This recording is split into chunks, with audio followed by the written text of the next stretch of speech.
この動画は、ストーリーの途中です。最初から見たい場合は、概要欄またはチャンネルページの再生リストからご視聴ください。なお、外国語に対応した字幕をつけておりますが、自動翻訳ですので、精度が低いことをご理解ください。それでは、本編をお楽しみください。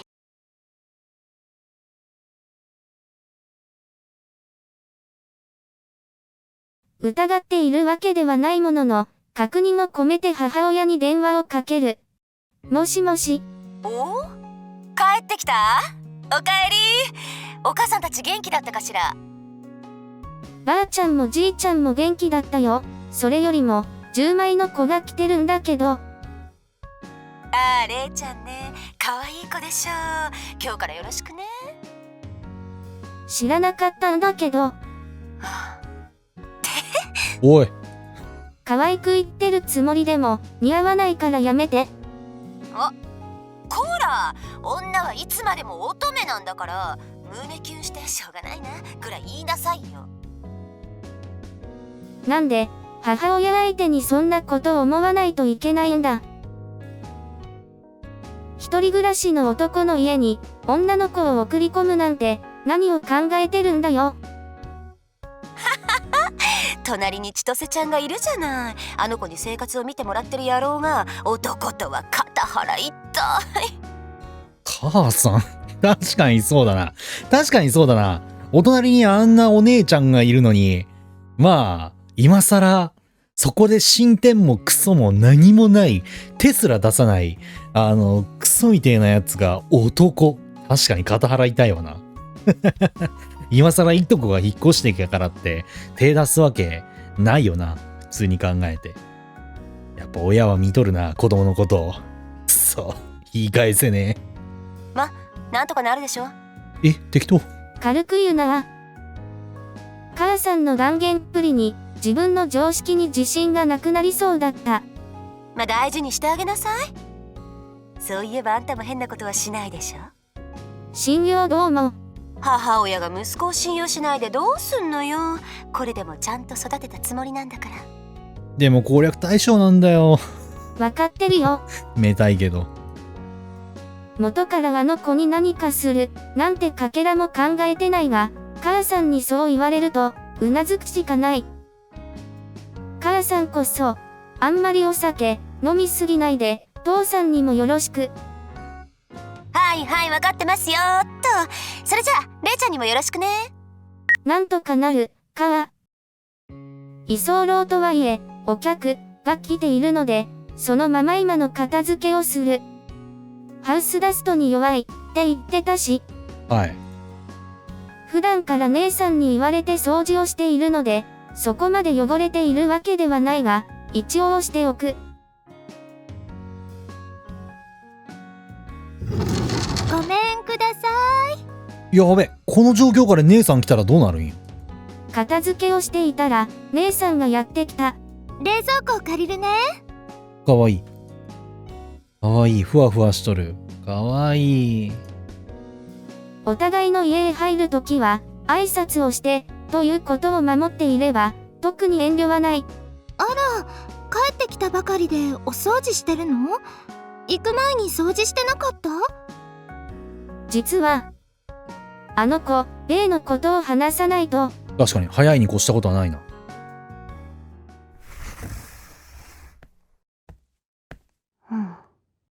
おう。例が出てくる。もちろん、俺と姉さんの視線を受ける。はい。ん？軽く黙礼して通り過ぎてトイレへ。今の、誰？ですよね。旧式のゼンマイ人形みたいな、カタカタした動きで俺を見る。今のは、今、そこに住んでます。ひょこっとトイレに入る前に、顔を出す。主語をよこせ。住んでる？はい。今日からあの部屋で暮らします。間違いではない。これ以上なく簡潔に自分の状況を説明してくれた。だが問題は簡潔すぎるということ。姉さん、これは、ねえ。いいなあ、これいいよな。笑顔で圧かけてくるタイプ。かわいいなあ。はい。はい。思わず直立不動の姿勢をとり、深くうなずく。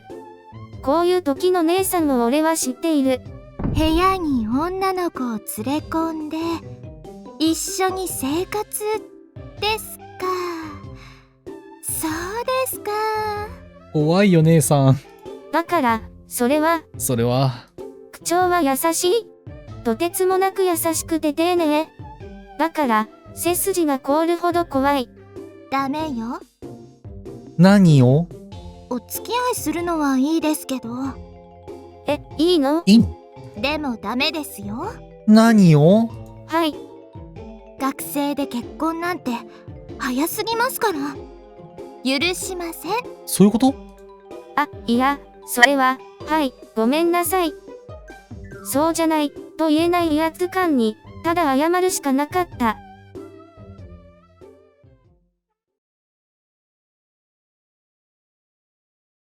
いとこさんだったの？びっくりした。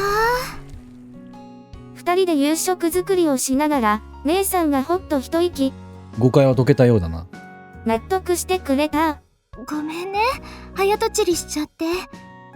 まあ、とはいえ、10枚だけど。何か問題あるの？男女二人が一つ屋根の下で暮らすわけだし。普通に考えたら、問題を懸念しそうだ。でも、いとこでしょ？いとこってことは妹みたいなものだし、私が君を弟って思うことと違いはないよね。そうか。姉さん側もイレギュラーだったな。姉さん側もイレギュラーだったな。あと、でけえな、おい。ロケットどころの騒ぎじゃないねよ。ボンバーマンじゃねえか、こんなの。すごいな。ビーダマンぐらい張り出しとんねよ。すごいな。この立ち絵やばいな。ドカーンってなっとるやん。すごいな。多分。だったら、俺と姉さんが一緒に暮らすことも問題ない。いや、姉さんは問題と思っていない。今までも、一つ屋根の下で姉さんと二人で過ごしてきた。そう考えたら、10枚と二人暮らしで、あれこれ悩むのも、今更。いや、でも初対面だぞ。どうも、さっきから自分の常識に自信がなくなっていた。相手が非常識やからな。そういえば、おばあちゃんたちどうだった？元気だったよ。一緒に温泉にも行ったし。久しぶりに祖父母の家へ遊びに行っていた。田舎は山奥のとある温泉郷にある。君の田舎ってすぐ近くに温泉があるものね。いいな。姉さんはこの休み中どうしてたの？ごめんね。使いやすくするのが合理的です。あれだよ。ボイスカット。最後まで再生しない。これだ。オート字？違うな。マウスクリックで音声停止するだ。はい。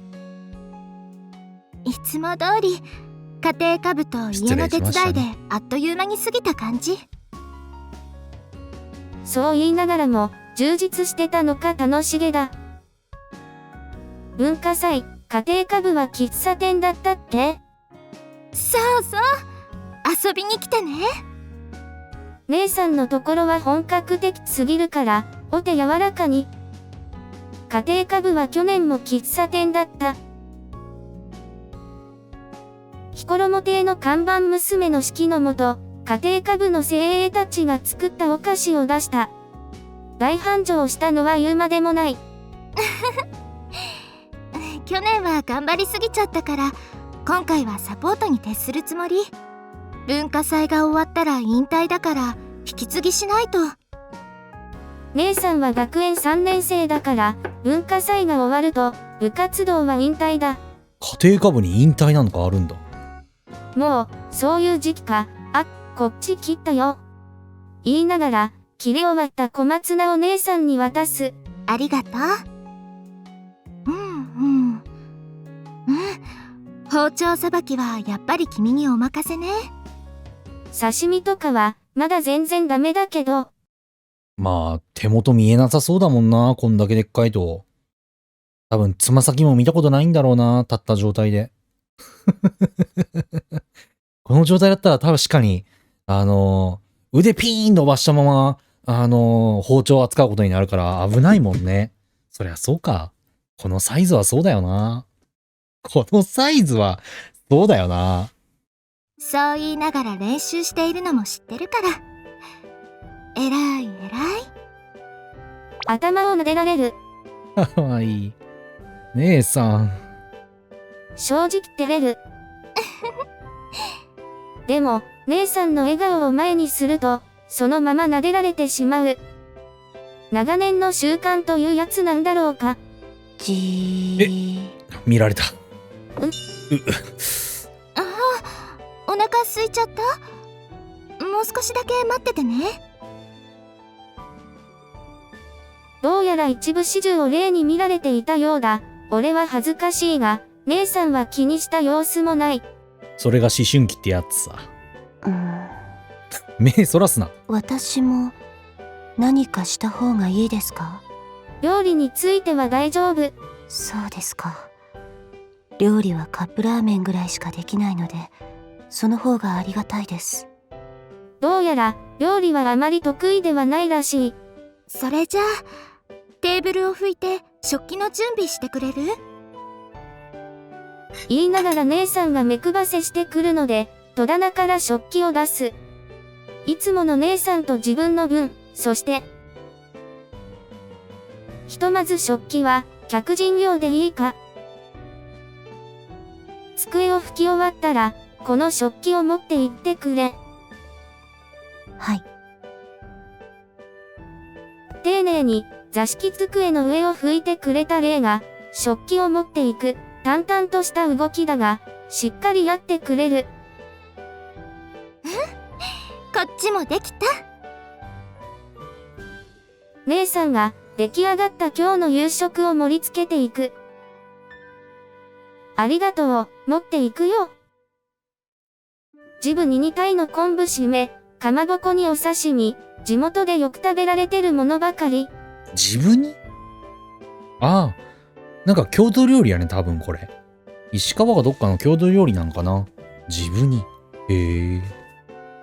山にしばらくいたからそこも意識してくれたんだろう。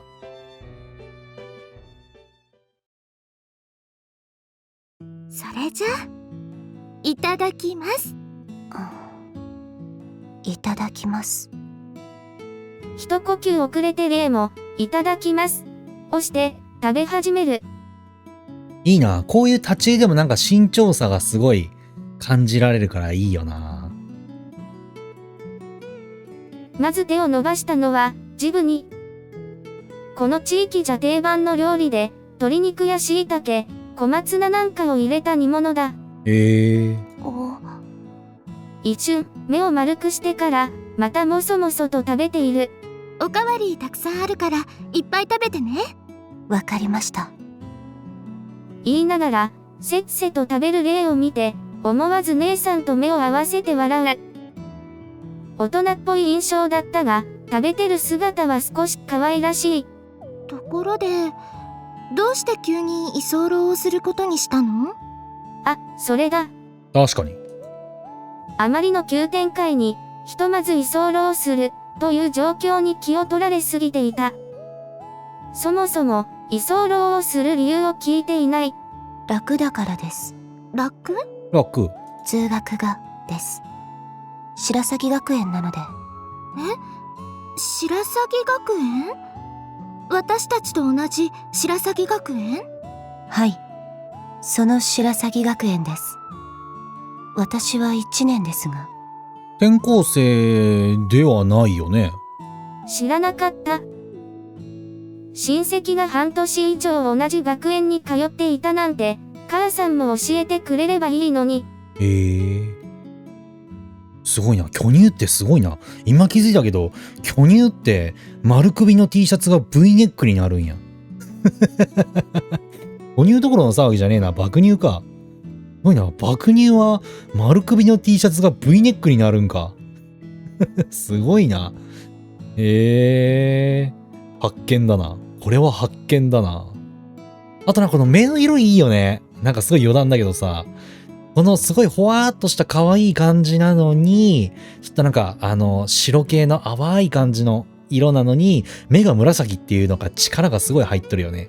逆にこっちは、暗い感じの、なんかシックで落ち着いた感じなのに、目が緑だから、それでやっぱり、視線がそっちに行くよね。うわー、うまいな、ここの色使い。伝える必要もないと思っていましたので、おばさんも知りませんでした。白鷺学園とうちは近いから、うなずける話ではあるかな。歩いて10分圏内だ。電車での通学は思ったより大変だったので、近くにある親戚の家に住めばいいと思い至りました。なるほど。納得？ええ、合理的です。合理的って言葉が好きだな。姉さんとレイはうなずき合っている。いや、合理的かもしれないけど色々とすっ飛ばしているような。思春期ってやつだよ、それが。私の自己紹介、まだちゃんとしてなかったね。蔦町先輩は有名人ですから、知っています。そうなの？はい。私が知っているぐらいですから、相当有名です。私、そんなに目立ってる？うん。かなり。おう、初めてこの10枚と分かり合えた気がする。そんなに？去年の文化祭もそうだけど、結構お姉さん、人の輪の中心にいるし。慕われていますよね。クラスメートが名前を出しているのを聞くことが多いです。もともと、世話好きなところがある姉さんだ。それに加えて、去年の文化祭での喫茶店の人気。さらに普段から後輩の相談に乗っている姿から学内でも有名なのは間違いない。あなたのことは学園で蔦町先輩の弟と聞いていましたけど、お隣だったんですね。まあ、俺たちは師弟に見えるかも。ええ。ですから蔦町先輩もいとこかと思っていました。うちの家族構成、聞いてなかったのか。来ればわかりますから。成り行き任せというか、あまり他人に興味がないのか、なんとも不思議な子だ。いとこ、いとこなんかじゃなくて、お姉ちゃんがいいな。私も妹が欲しかったし。これからよろしくね、れいちゃん。はい。よろしくお願いします。あと、おかわりお願いします。お、気に入ったな。いつの間にか空になっていた茶碗を差し出した。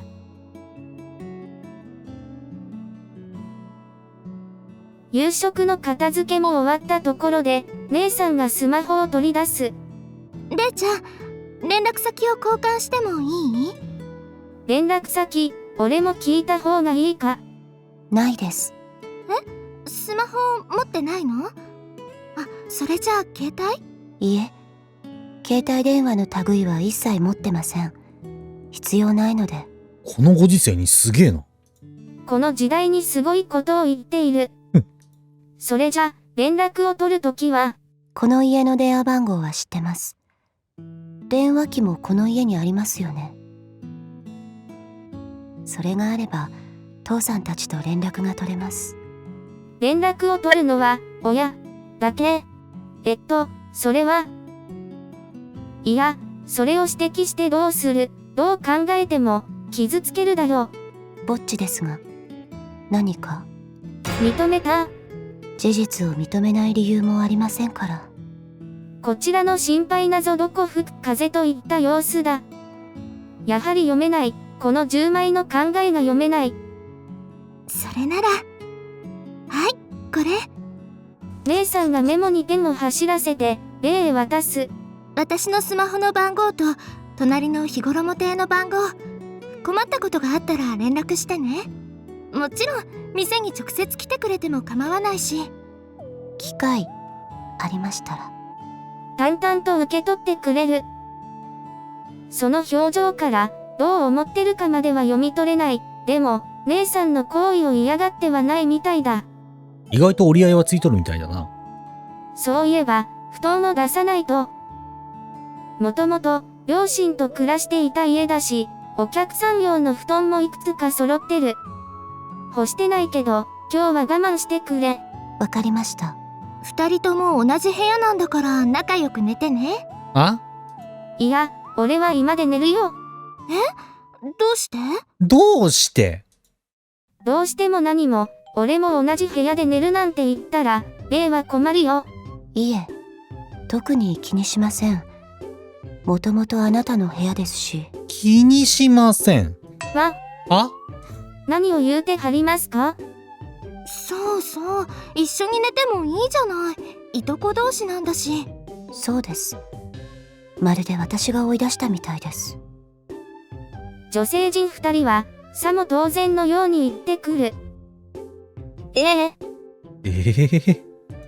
なんだろう、この俺が間違っているみたいな流れは。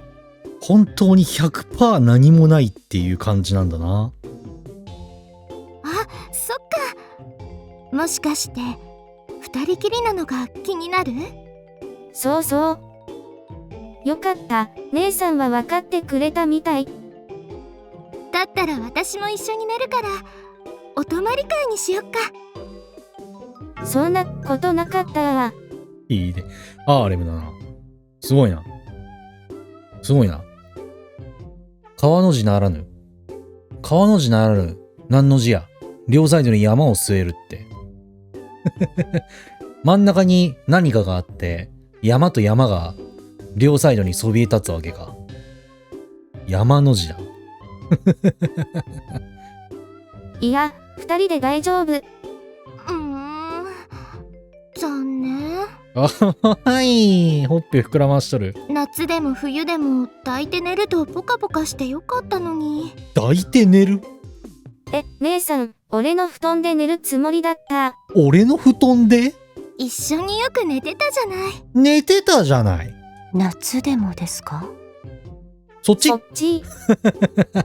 そっち？一緒に寝てたことはスルー。いや、その方がいいけど。なんかね、暑いんじゃなくていい感じなの。ほう。そんなことしてるんですか？気づかないで。気づいたか？昔の話だよ。子供の頃、一緒に寝たことがあるのは事実なので、そう言うしかなかった。その子供の頃にどれだけ成長しとったかってのが争点になるんだけど、家族会議を開かないか？おいざんど。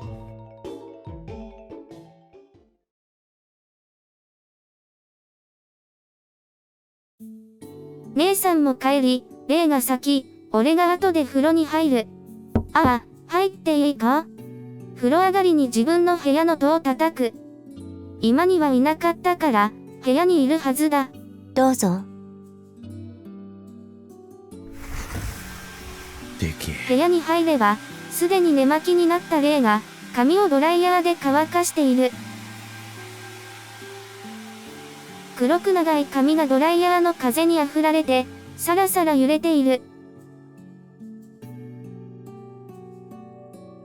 髪、すごいサラサラ。いや、じっと見るのもどうなんだ。すごいな。普段から爆乳を見慣れとるから、まず一発目におっぱいいかんのや。すごいな。嬉しいのやら悲しいのやら。思わず自分にツッコミを入れたくなる。とはいえ、同じ部屋に同年代、しかもほぼ初対面の女の子がいたら緊張もする。しかも無防備なパジャマ姿、どうしてレイは平然としているのか。こちらは、姉さんで多少免疫ができているから、なんとかなっているだけなのに。なってるのか？あなたの部屋ですから、ノックしなくていいですよ。うん。でも、おおよそレイからは、緊張というものが感じられない。確かに。言葉通り俺が部屋にいても、さして気にしていないようだ。もしかして、全く興味がないんだろうか。家族構成も知らないと言ってたし、本当に学園まで近いから来た、というだけなんだろうか。いや、ダメだな、このままじゃ。霊がその意図でも、このまま他人様、とは行きたくない。改めて、霊の前に正座で腰を下ろす。部屋を用意するまでだけど、今日からよろしく、気になったことは言ってくれ。まっすぐ霊を見て言う。こちらこそ、よろしくお願いします。ぺこりと頭を下げられた。そっけない態度ではあるものの、礼儀はちゃんと守れる子らしい。明日から学園だけど、いつもは7時ぐらいに起きてる。ひとまず明日の準備をしながら霊に話しかける。学園まで歩いて10分ぐらいでしたよね。だから8時過ぎに出ても10分間に合うよ。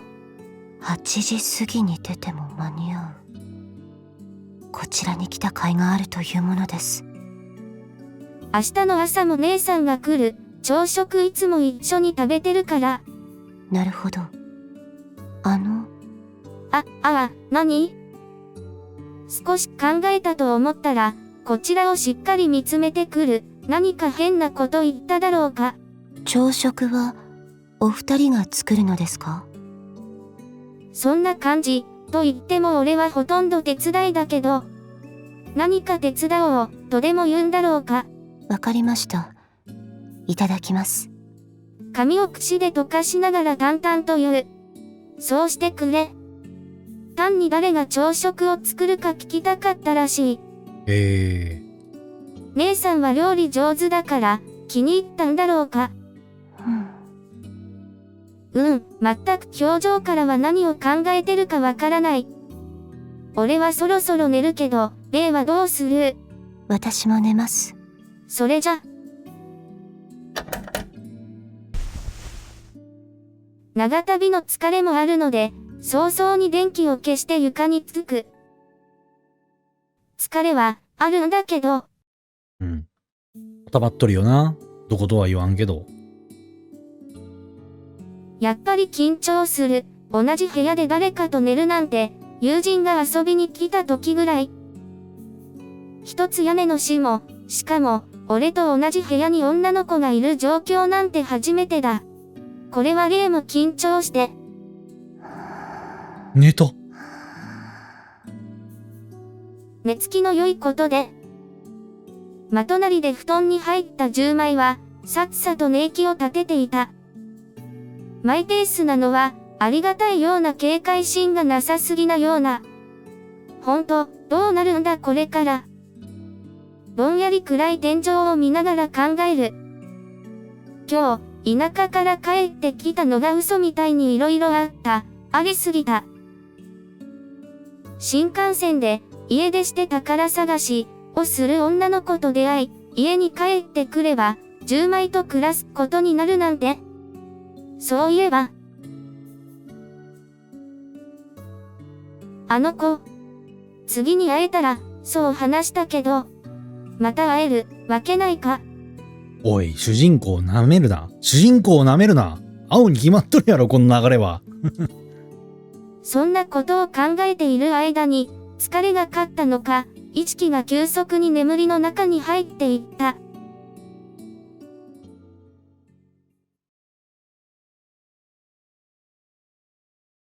は